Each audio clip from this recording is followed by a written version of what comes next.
2 times in 3 weeks. How lucky are we? Mac Engel, columnist at the Fort Worth Star-Telegram, on your radio right now. Mac, what's up, my man? You tell me. I'm getting ready to go to San Francisco, where all the crazy Republicans are, to watch a little NFC divisional round football, to see the Dallas Cowboys break their fan base's hearts once again. That's what I'm getting ready to do. Where all the Republicans are, he said. It's like if we were in Willy Wonka and the Chocolate Factory, we'd say, wait, stop, strike that, flip it, turn it around.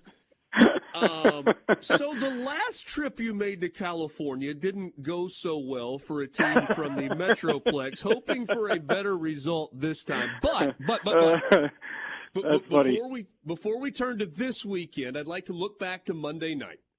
And in summary, on Monday night, we said a win was not a legacy-creating game for Dak Prescott, but a loss could have been a legacy-destroying game. Was that accurate? I don't know about legacy because he's going to be playing for a while, and it would be one more thing he'd have to overcome. And you're familiar. You've known him, followed him for longer than I have, and I think when you put everything in its proper perspective, which is hard, especially as you're getting ready for a big NFL playoff game like this is. You have to always remind yourself, and I'm sure he does, where this guy came from. And he came from nowhere, Louisiana, grew up in a trailer. He was a last-minute offer by Mississippi State. He goes to Mississippi State, and he and Dan Mullen take off. And, it all just worked. And it worked because he was good and he worked at it. And he has been a good NFL quarterback. He is a good NFL quarterback. What he has not had is a special January moment. It just hasn't. He's won games. He's won a lot of games. He's looked really good at times. And the reality of it is, his best playoff performance until Monday night was his first game, his rookie season against Aaron Rodgers and the Packers, where he had 330 yards passing, but he overcame a terrible start that put the Cowboys in a huge hole. The Cowboys should have won that game. They were better than the Packers that year, but the Cowboys had a terrible start. Dak had a terrible start, and they couldn't overcome it. And as a result, it's just maintained this Cowboys playoff narrative that has existed for 25 years, that they get to these games and they just don't win for whatever reason. Whether it's the quarterbacks, the defense, it's the coaching, it's the offensive line, it's the kicker, it's the punter, it's the left cornerback, it's the general manager, it's everybody. Well, I would have a hard time to say, had he lost that game on Monday night to Brady, that it would be like a legacy thing. I think it would have been just one more thing that people used against him. Well, now that's off the table. He's played great, played awesome, and now he's in a position to put the Cowboys in the NFC conference championship game for the first time since 1996. That's what he needs to do. It's going to be really hard because San Francisco's good, and they've got a good defense, and it's going to be tough. But, you only get so many chances to prove you can do it, and this is his chance. So as a guy who likes him a lot and wants to see him succeed and do well, it would be neat to see him get that moment and get it done. Mac, it's kind of crazy. So you say 25 years, and once you get to a certain age, I guess I'm at that age, 25 years doesn't seem like that long because you got vivid memories of things that happened 25 years ago. I got vivid memories of Troy Aikman and Alvin Harper and Michael Irvin and Emmitt Smith and Leon Lett and, all of those guys. That was a long time ago.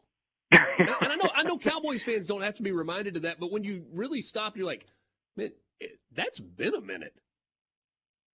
And it's been a minute, especially when you see them now.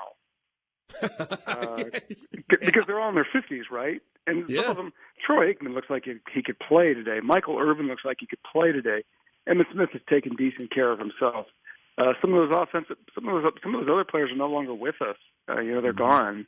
Nate Newton has gone through some surgeries, and people get older. And when you see that, you're like, oh my gosh. And then you watch the highlights of the game when they beat San Francisco in San Francisco, That was one of those divisional round or conference championship games in the 90s when the Cowboys and 49ers were going at it all the time, and just great Hall of Fame loaded rosters. Go look at the stadiums. The stadiums are gone. Oh, yeah. Candlestick Park is Candlestick and the hole in the roof, God's watching America's team. Yeah, they're all gone now.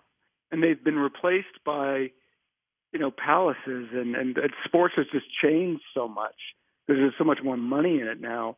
But, yeah, I mean, to your point, it has been a minute. I mean, it's been 25 years. And, when you were talking about, 25 years isn't that long. And I'm thinking, no, he's right. And the more I thought about it, as I listened to you talk, I'm like, no, I don't know if I can agree with that. That's 25 years. And for some franchises, they've never been this far. But for the Cowboys, this is their thing. This is what made them the Cowboys. And what made them the Cowboys was getting to the playoffs, winning playoff games, and going to Super Bowls. Well, the reality of it is they haven't really done that in 25 years. Partially because bad management, partially because other teams are really good and they're spending a lot of money, and you go through bad draft cycles and whatever reason. Well, the reality is the Cowboys are a pretty good team, Richard. They are. And they've been a pretty good team since about 2007-ish, give or take. They've had some down seasons, some up seasons, but they've been overall pretty good, especially in the last 10 years. What they have not done is win consecutive playoff games. They haven't done it in more than 25 years. They haven't won consecutive playoff games. This is their chance to get to the NFC Championship game again. And I would, I'm unbiased. I'm not biased. I'm, neutral, all that crap. I've lived here for a long time. I would love to see it, just to see this fan base go bananas. But I got to tell you, it was the wrong team to play. I think they could have beaten Philadelphia, but I don't know about San Francisco.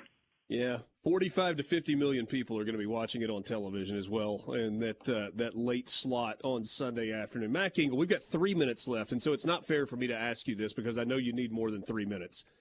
But could you summarize in 2.5 minutes the column you wrote where you talked about the amount of time – I'm completely changing subjects on you, by the way – the amount of time you spent covering Art Briles and the saga at Baylor and Kendall Briles' role and why you think it was an okay thing for TCU to hire Kendall Briles, even though it kind of happened right there, in the state you're in?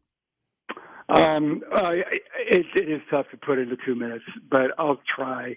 I covered it from the moment the big story dropped in 2015, in the fall of 2015. I kept covering it and covering it and covering it. And my initial opinion was, they deserved a ton of criticism, a ton. And they got it. They got it from me. They got it from other people. They got it nationally. And that narrative maintained until Art got fired a year later.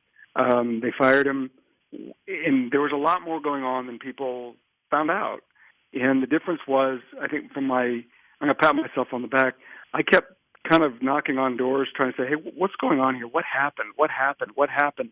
And people wanted to talk. I had long conversations with Coach Briles after he was fired. I had conversations with Phil Bennett on the record after he left, the longtime defensive coordinator and had been a head coach other places. I talked to high-ranking members of that board. And the bottom line is this: that university had major protocol issues when it came to sexual assault reporting. And if you looked at just the allegations, then yes, absolutely, that whole staff should have been fired, and no one should have ever gotten a job again. But if you kept looking at it, you would see there was more to it. I would have fired that entire staff. I would have fired Art Briles without hesitation. And you'll notice all those guys but one got a job someplace else. And the only guy who didn't get a job was Art, and he never will, for all of the realities that exist of social media and those reactions. Nothing has happened with Kendall Briles since he left Baylor in 2016. He's been at Florida Atlantic, Houston, Florida State, and Arkansas. He's obviously done a pretty good job to keep getting jobs. And he's been vetted very carefully along with all those other guys. Nothing's happened. Nothing's happened. Something did happen there, Richard. A lot of young women were sexually assaulted, which happens at universities all over the United States, and it's a tragedy. And what needs to happen is the adults in charge, when those young people come forward and make their claims, that they be heard and taken seriously. And what happened at Baylor is those claims were not addressed properly because for whatever reason, and too often the adults kept pointing at each other, well, it's his job, well, it's his job, well, it's his job. And the reality was they kept looking at Art, and what Art needed to do was just throw guys off the team. Just throw guys off the team and not worry about it. Well, he didn't. He was waiting for somebody else to do their job, and they were sitting on their hands. And they all failed. They all did. And they all deserve some mud on their resume as a result.